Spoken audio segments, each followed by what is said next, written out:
চট্টগ্রাম নগরের হালি শহরের আনন্দপুর এলাকায় নালায় তলিয়ে মরিয়ম নামে ৩ বছর বয়সী এক শিশুর মৃত্যু হয়েছে। ৯ জুলাই বুধবার দুপুরে প্রাণ হারায় শিশুটি। প্রথম আলো বলছে, গেল ৬ বছরে চট্টগ্রামে খাল নালায় পড়ে অন্তত ১৪ জনের মৃত্যু হয়েছে। দর্শক, এসব নিয়ে এখনকার টিভিএস নিউজ আপডেটস, সাথে আছেন রঞ্জিফ ইফতেখার। ফায়ার সার্ভিস জানায়, শিশুটি বাড়ির পাশের একটি দোকানে যাচ্ছিল। ঘটনাস্থলে নালার স্ল্যাবটি তোলা থাকায় উপরে পানি জমেছিল, ফলে নালাটি বোঝা যায়নি। অসাবধানতাবশত শিশুটি সেখানে পা রাখলে পানির স্রোতে ভেসে যায়। প্রথমে স্থানীয়রা এবং 3:30 থেকে ফায়ার সার্ভিসের কর্মকর্তারা উদ্ধার অভিযান চালায়।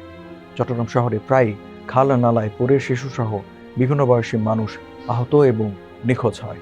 কিছু ঘটনায় পরে উদ্ধার করা হয় মরদেহ। এবছরের 18 এপ্রিল রিকশা থেকে ছিটকে উন্মুক্ত নালায় পড়ে যায় 2 নারী ও তাদের সঙ্গে থাকা 6 মাস বয়সী এক শিশু। স্থানীয়দের সহায়তায় 2 নারীকে তাৎক্ষণিকভাবে উদ্ধার করা হয়। পানির স্রোতে শিশুটি তলিয়ে যায়। পরদিন চাকতাই খাল থেকে শিশুটির মরদেহ উদ্ধার করা হয়।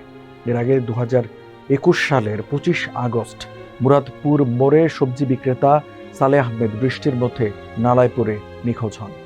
দীর্ঘদিন উদ্ধার অভিযান চালানো হলেও তার মরদেহ আর পাওয়া যায়নি। একই বছরের 27 সেপ্টেম্বর আগ্রাবাদ এলাকায় হাঁটার সময় বিশ্ববিদ্যালয়ের ছাত্রী শেহরিন মাহবুব সাদিয়া উন্মুক্ত নালায় পড়ে মারা যান।